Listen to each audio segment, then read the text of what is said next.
नमस्कार दोस्तों, BR07 channel में फिर से आप सभी का बहुत बहुत स्वागत है। तो दोस्तों 17 दिसंबर को देवघर से उड़ान भरेगा विमान। पीएम मोदी राज्यवासियों को देंगे तोहफा। जी हां दोस्तों, प्रधानमंत्री नरेंद्र मोदी अपने जन्मदिन पर आगामी 17 सितंबर 2021 को देवघर का बड़ा तोहफा देने वाले हैं। इस दिन PM Shri Modi Deoghar international airport का उद्घाटन करेंगे।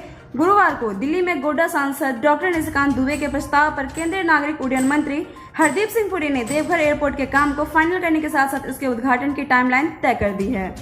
9 माह से अटका था अप्रोच रोड। देवघर एयरपोर्ट को कनेक्ट करने वाला अप्रोच रोड का भी काम अब एयरपोर्ट अथॉरिटी ऑफ इंडिया करेगी। सांसद श्री दुबे ने केंद्रीय मंत्री को बताया है कि देवघर एयरपोर्ट के लिए 1.5 किलोमीटर के अप्रोच रोड का काम पिछले 9 माह से अटका हुआ था और इस वजह से कार्य में भी देरी हो रही है। इसमें 1.1 किलोमीटर जमीन का area airport authority of India के अधीन है। केंद्रीय मंत्री ने सहमति जताते हुए कहा है कि अप्रोच रोड का काम एयरपोर्ट अथॉरिटी ऑफ इंडिया ही करेगी। 31 जुलाई तक का सारा काम फाइनल कर दिया जाएगा। वहीं आगामी 17 सितंबर 2021 को विधिवत एयरपोर्ट से हवाई सेवा शुरू कर दी जाएगी। केंद्रीय मंत्री हरदीप सिंह पुरी ने अपने ट्विटर अकाउंट से भी एयरपोर्ट के कार्यों की टाइमलाइन तय करने की जानकारी दी है। सांसद ने मंत्री को बताया कि लॉकडाउन की वजह से देवघर एयरपोर्ट का काम धीमा पड़ गया है।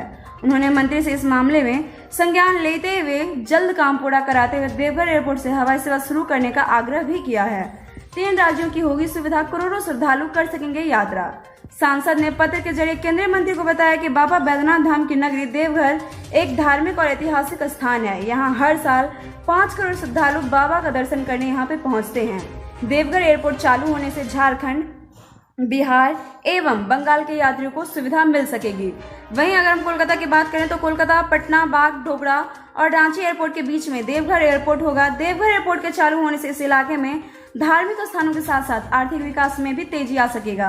पूरे संताल परगना के 6 जिलों के अलावा गिरिडीह, धनबाद, आसनसोल, मालदा, रामपुरहाट, भागलपुर, बांका और जमुई जिले के यात्रियों को आवागमन में सुविधा हो सकेगी। देवघर एयरपोर्ट देश की सुरक्षा के लिए भी अहम है।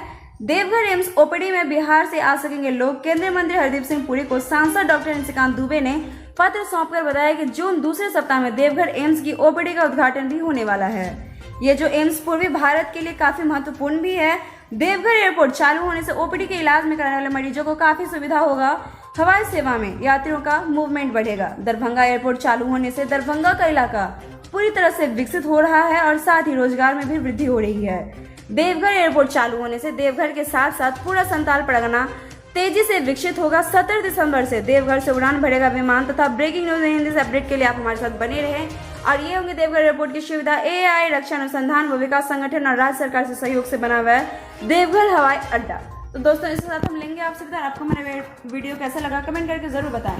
साथ ही लाइक शेयर सब्सक्राइब जरूर करें, प्रेस करें बेल आइकन ताकि हमारा अपडेट सबसे पहले पहुंचे आपके पास। तब तक के लिए घर पे रहें, स्वस्थ रहें, सुरक्षित रहें, अपने परिवार का ख्याल जरूर रखें। साथ ही जितना हो सके शेयर जरूर करें आप ये वीडियो, ताकि हर इंसान तक हमारा अपडेट पहुंच सके, सारी पब्लिक्स तक। और साथ ही BR07 परिवार की तरफ से एक और निवेदन है कि सब्सक्राइब करना बिल्कुल भी ना भूलें, बेल आइकन जरूर प्रेस करें ताकि टाइम टू टाइम हम आप तक हर एक अपडेट पहुंचा सकें। शुक्रिया दोस्तों।